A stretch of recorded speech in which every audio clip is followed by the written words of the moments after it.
গত ৫ আগস্ট পুলিশের লুণ্ঠিত ২০টি অস্ত্র এখনও উদ্ধার করা সম্ভব হয়নি বলে জানালেন RMP police commissioner Abu Sufian.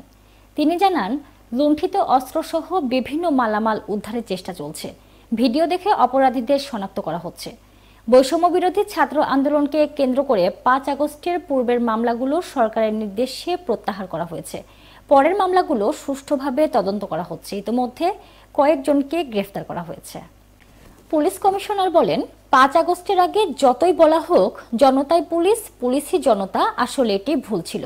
পুলিশের সাথে সাধারণ মানুষের একটি দূরত্ব থেকে গিয়েছিল, সেটি ৫ আগস্টের পর বোঝা গেছে। এখন জনগণের সাথে ব্যবধান কমিয়ে তাদের কাছে পৌঁছাতে কাজ করছে পুলিশ। বেলা ১১টায় নগরীর মেট্রোপলিটন পুলিশের সম্মেলন কক্ষে সাংবাদিকদের সাথে পরিচয় ও মতবিনিময় সভায় একথা বলেন তিনি। এ সময় কমিশনার তার বক্তব্যে পুলিশ সদস্যদের প্রতি আহ্বান জানান, বাহিনীর সদস্যদের আচরণ ব্যবহারের পরিবর্তন ঘটিয়ে জনগণের জন্য কাজ করতে। এ সময় সম্প্রতি ছাত্র আন্দোলনে হামলার অভিযোগের মামলাগুলোতে সুষ্ঠু তদন্ত ও সঠিক আসামি গ্রেফতারের জন্য পুলিশের প্রতি নির্দেশনা দেন। এছাড়া সম্প্রতি মব জাস্টিসে নিহত রাজশাহীর সাবেক ছাত্রলীগ নেতা আব্দুল্লাহ আল মাসুদের মামলায় সঠিক আসামিদের ধরে বিচারের মুখোমুখি করারও প্রতিশ্রুতি দেন তিনি।